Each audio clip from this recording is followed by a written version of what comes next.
Once a beautiful princess. If you're interested in happy stories about happy people like this with happy endings, stop watching. In fact, you may as well turn off your TV now. Oh, you're still there. Well, don't say I didn't warn you. This is the extremely unpleasant story about the misery and despair of three orphans named Violet, Klaus and Sonny Baudelaire. Klaus was one of the most knowledgeable boys in the world. In fact, there wasn't a single book he hadn't read. Interesting read. Violet was one of the finest 14-year-old inventors in the world.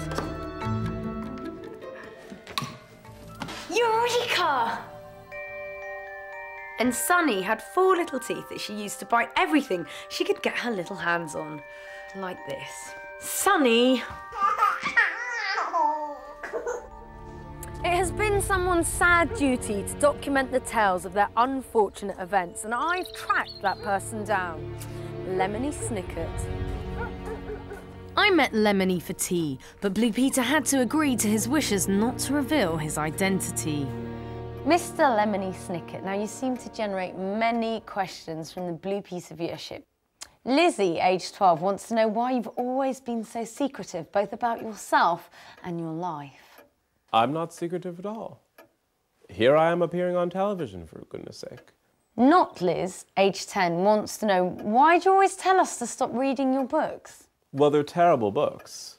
Someone who's age 10 can see that at once. I mean, there's nothing but murder and blackmail and poorly cooked food. All sorts of nightmares are in the novels, and I don't think anyone in their right mind would pick one up, let alone read it. You wouldn't pick up a poisonous snake if it crawled into your home. Why would you pick up a dangerous book? Angarad, aged 12, says, I've read some of these cool books. Cool? Yeah? That's an outrage. The books are ice cold. They chill the bone. Naomi, who's aged 14, wants to know, will anything good ever happen to Violet, Klaus and Sonny? Well, good things happen to them all the time. In the first book, for instance, the sun is shining for a few moments there in one of the early chapters. It's just that the good thing is usually followed by a bad thing, the way a skipping rabbit in a field is often followed by a pack of vicious wolves. Tilly, aged 10, wants to know, if you had to be one of the characters for a day, who would it be? I don't think I could stand it, frankly. Who would you like to be, Connie, if only for a day?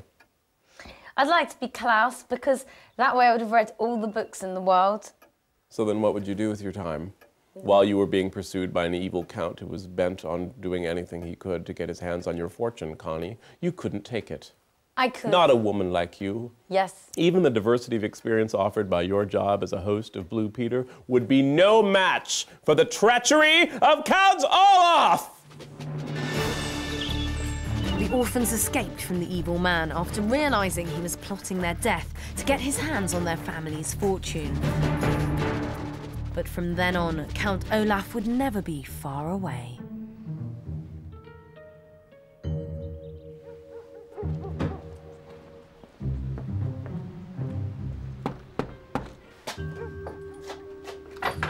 Hello there, I've come to read your gas meter.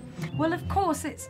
Violet started to say, but when she looked up at his face, she couldn't finish her sentence. Said Sonny, which probably meant something like, that's a rubbish disguise, stay away from us, Count Olaf. Bronte says, do you ever feel scared or anxious or have any unusual emotions when you're writing your books? I feel scared and anxious almost all of the time.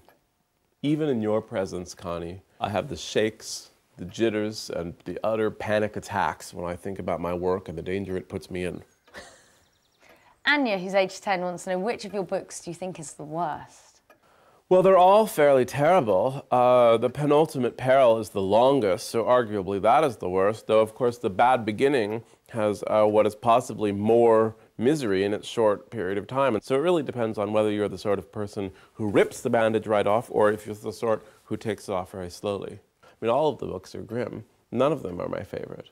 The only thing they're good for really is to prop up a table that might be shaky in some way. Lauren, aged 13, is trying to write a book like yours.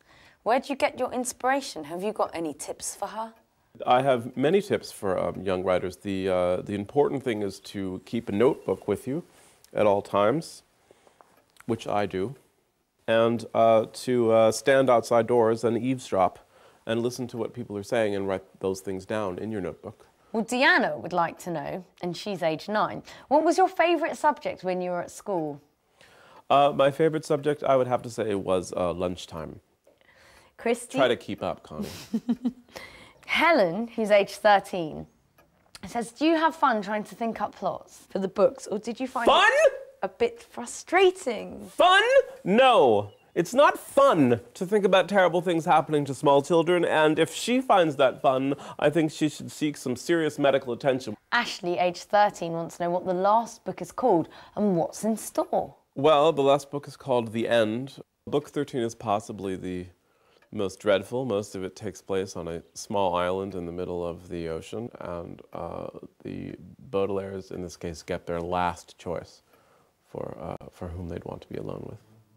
Bethany says, are you ever going to do another set of books as interesting as a series of unfortunate events? I plan to keep on writing books until the pen is dragged out of my cold, dead fingers, but when that happens, of course, I do not know. A terrible thing can happen to us at any moment. The tea I'm drinking could turn out to be poisonous. I could be attacked by weasels, or the entire ceiling could collapse because there were clod dancers practicing up above. Or a tree could fall right through this wall and trample me, so there's really no guarantees. Bye, Mr. Snicket. See ya. Yeah. Interesting man, but also quite familiar. I'm sure I recognise him from somewhere else. And they disappeared and were never seen again. Good night, Rupert.